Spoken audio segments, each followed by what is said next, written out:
నిమగ్నమై ఉన్నారు. నిన్న కొడంగల్ విషయంలో జరిగినటువంటి కలెక్టర్ దాడిలో ఈ దాడిని మేము తీవ్రంగా ఖండిస్తా ఉన్నాం, గర్హిస్తా ఉన్నాం. ఏ అధికారైనా ప్రభుత్వ కార్యక్రమాల్లో నిమగ్నమై ఉంటారు. అధికారులను అడ్డుకోవడం, అధికారుల మీద దాడి చేయడం అనేది చాలా హేయమైన చర్య. దీనికి శిక్ష తప్పదు. కేటీఆర్ నువ్వు శిక్ష ఫేస్ చేయాల్సిందే. ఇప్పుడు అక్కడ కొడంగల్లో గ్రీన్ ఫార్మా క్లస్టర్, అసలు ఏమాత్రం పొల్యూషన్ లేని గ్రీన్ ఫార్మా క్లస్టర్ పెడతా ఉంటే 90% పైగా రైతులు ఒప్పుకొని సమ్మతించి భూములు ఇచ్చిన సందర్భంలో ఒక్క గ్రామంలో జరిగినటువంటి ఎపిసోడ్లో అక్కడ అసలు భూమి లేని వారు వచ్చి దాడి చేశారు. నేను కేటీఆర్ని సూటిగా అడుగుతా ఉన్నాను, ఆ ప్రాంత వాసులు గారు అక్కడ వాళ్ళకి భూములు లేవు, వాళ్ళ భూములు పోవట్లేదు, ఎందుకు వారు దాడి పడాల్సి వచ్చింది? ఇదంతా కూడా కుట్రలో భాగంగా, ప్రభుత్వాన్ని డిస్టర్బ్ చేయాలనే కార్యక్రమంలో భాగంగా వారి కార్యకర్తల్ని, వారే ఒప్పుకున్నారు వారి కార్యకర్తలు అక్కడ భూములు లేని కార్యకర్తలు, ఆ ప్రాంతంతో సంబంధం లేని కార్యకర్తలు తాగి వచ్చి కలెక్టర్ మీద దాడి చేసినారంటే ఇదో కుట్రలో భాగంగా జరిగింది. రాష్ట్ర ప్రభుత్వం గతంలో మాదిరి కాకుండా అభివృద్ధినంతా కూడా వికేంద్రీకరణ చేస్తూ ఉంది. గతంలో హైదరాబాద్కే కేంద్రీకృతమైనటువంటి అభివృద్ధి పలు ప్రాంతాలకు విస్తరించాలని క్లస్టర్లుగా విభజించి పలు ప్రాంతాల్లో అభివృద్ధి కార్యక్రమాలు కంపెనీలు తీసుకొస్తా ఉంటే మీరు ఓర్వలేక ఈ రకమైనటువంటి దాడులకు పాల్పడుతున్న విషయాన్ని తీవ్రంగా ఖండిస్తా ఉన్నాం. వాస్తవాలు బయటకు వచ్చాయి. ఐజీ గారు, పోలీస్ డిపార్ట్మెంట్ జరిగిన ఇన్వెస్టిగేషన్లో కేటీఆర్ ఫోన్ కాల్ పోయిన తర్వాతే ఇక్కడ నరేందర్ రెడ్డి గారు వారి కార్యకర్తల్ని రెచ్చగొట్టి ఉసిగొలిపి కలెక్టర్ మీద దాడికి పాల్పడ్డారు. కాబట్టి దీంట్లో మొదటి ముద్దాయి కేటీఆర్ఏ. మేము ప్రభుత్వాన్ని విజ్ఞప్తి చేస్తా ఉన్నాం, దీంట్లో ఎవ్వరిని కూడా వదలడానికి వీల్లేదు. ప్రభుత్వ కార్యక్రమాల్ని, సంక్షేమ కార్యక్రమాలు అడ్డుకున్నాడు ఎవరైనా నేరస్తుడే. కేటీఆర్ దీంట్లో భాగం ఉంది కాబట్టి ప్రభుత్వం దీని మీద నిష్పక్షపాతంగా స్పష్టంగా ఇన్వెస్టిగేషన్ చేసి చర్యలు తీసుకోవాల్సిందే. అభివృద్ధి విషయంలో కాంగ్రెస్ ప్రభుత్వం కాంప్రమైజ్ లేదు, సంక్షేమ ఫలాల పంపిణీ విషయంలో కాంప్రమైజ్ లేదు. ఇలాంటి శక్తులు, నాయకులు ఎవరొడ్డొచ్చినా ఈ రాష్ట్రంలో జరుగుతున్న అభివృద్ధి ఆగదు, సంక్షేమం ఆగదు.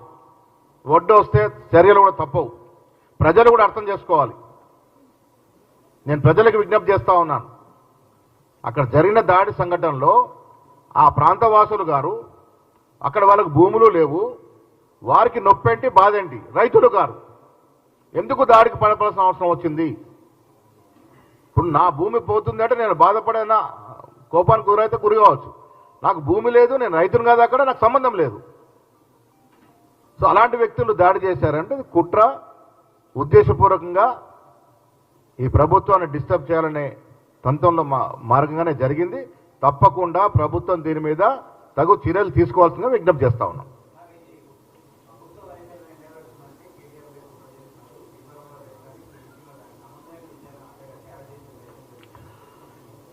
ఈ ఫార్ములా విషయంలో డబ్బులు నొక్కేశారు. కేటీఆర్ ఈ ఫార్ములా విషయంలో డబ్బులు లావాదేవీలు జరిగినట్టుగా, ఇది డబ్బులు చేతులు మారినట్టుగా స్పష్టమైన ఆధారాలు ఉన్నాయి. అంటే రాష్ట్ర ప్రభుత్వం యొక్క సొమ్ముని ఒక పద్ధతి పాటు లేకుండా ఇబ్బడి ముబ్బడిగా కాజేస్తే ఇంకా ఊరుకోవాలా? ప్రజలు మమ్మల్ని ఎందుకు అధికారులు తీసుకొచ్చారు?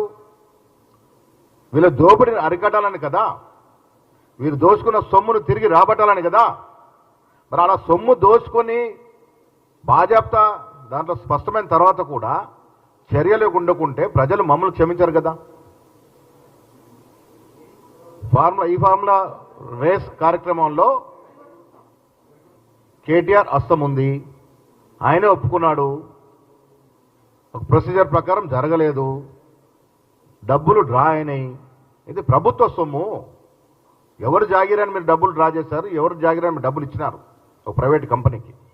ప్రభుత్వ సొమ్ము కాజేసిన దాంట్లో కేటీఆర్ ఇరికిపోయినారు కాబట్టి చర్యలు ఉండాలని ప్రజలు కోరుకుంటా ఉన్నారు.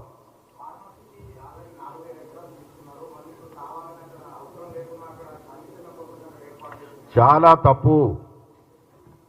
తెలంగాణ ఉద్యమం ఎందుకు వచ్చింది? అభివృద్ధి అంతా కూడా కేంద్రీకృతమై హైదరాబాద్లో జరిగింది కాబట్టి తెలంగాణ ఉద్యమం వచ్చింది. మా ఉద్దేశం అభివృద్ధి అనేది నలుమూలలో వ్యాపించాలి, రాష్ట్రం మొత్తంగా అభివృద్ధి జరగాలి. ఒక హైదరాబాద్లోనే కాదు, అటు ఆదిలాబాద్లో కానీ, ఇటు ఖమ్మంలో కానీ, ఇటు కొడంగల్లో కానీ ప్రతి చోట ఏదో ఒక అభివృద్ధి కార్యక్రమం జరగాలి. అమెరికాను చూసి నేర్చుకుందాం మనం. అభివృద్ధి అనేది వికేంద్రీకరణ జరగాలి కాబట్టి రకరకాల క్లస్టర్లు విభజించి అక్కడ అభివృద్ధి చేస్తూ ఉన్నాం. ఇది కూడా గ్రీన్ ఫార్మాస్ క్లస్టర్. ఇది ఇక్కడ పొల్యూషన్కి తావు ఉండదు. పొల్యూషన్కి తావు లేనప్పుడు మీ బాధ ఏంటి?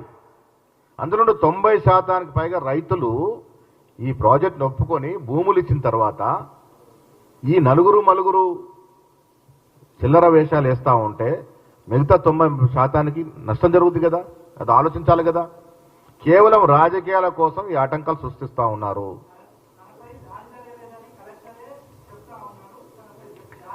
వీడియోలో బాజాబ్తా కనబడతా ఉంది. కలెక్టర్ని ఏ విధంగా తోశారు, ఏ విధంగా తోపులాట జరిగింది, ఏ విధంగా కారులో ఎక్కించారు మనం చూస్తూ ఉన్నాము. వీడియోలు సాక్ష్యాలు కనబడతా ఉన్నాయి కదా. ఏది ఏమైనా అధికారుల మీద దాడులు జరగడం అనేది ఏహేమైన చర్య. అది ఏ ప్రభుత్వంలో కానీ ఎవరు చేసినా తప్పే. అది ఎవరు ప్రోత్సహించినా, ఎవరు రెచ్చగొట్టినా అది తప్పే. పోలీస్ ఇన్వెస్టిగేషన్ ప్రకారం ఎవరు దోషులుగా తేలితే వారి మీద చర్యలు ఉంటాయి. మేము కోరుకునేది కూడా, ప్రభుత్వాన్ని విన్నవించేది కూడా, తప్పు ఎవరు చేసినా ఉపేక్షించవద్దని. అభివృద్ధికి ఆటంకం కలిగితే తరతరాలుగా బాధపడాల్సి వస్తుంది. మనం ఇవాళ జరగాల్సిన అభివృద్ధి ఆగిపోతే మనం కాదు, మన వెనుకొచ్చే తరాలు బాధపడాల్సి వస్తుంది. అది గ్రహించుకొని ముందుకు పోవాలి. రాజకీయాలు చేయండి, రాజకీయాలు మాట్లాడండి. మేము తప్పులు చేస్తే నిలదీయండి, మేము సరిదిద్దుకోవడం సిద్ధంగా ఉన్నాం. రేవంత్ రెడ్డి ముఖ్యమంత్రి గారికి భేషజాలు లేవు. ఏదైనా తప్పులు జరిగితే కూడా మేము సరిదిద్దుకుంటాం. ఇది స్పష్టంగా రేవంత్ రెడ్డి గారు, భట్టి గారు చెప్పడం జరిగింది. సో ఏది లేకుండా కేవలం రాజకీయాల కోసం, మీ అవసరాల కోసం ప్రజల్ని వాడుకుంటాము, ప్రజల్ని రెచ్చగొడతాము, అభివృద్ధిని ఆటుకుంటాము అంటే మాత్రం ఉపేక్షించేది లేదు. ఇది ప్రభుత్వం యొక్క స్పష్టత అనే మాట కూడా నేను స్పష్టం చేస్తా ఉన్నాను.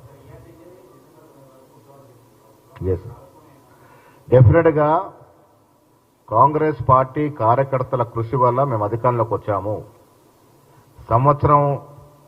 మొదటి సంవత్సరం ఉత్సవాలు ప్రతి కార్యకర్త జరుపుకుంటారు.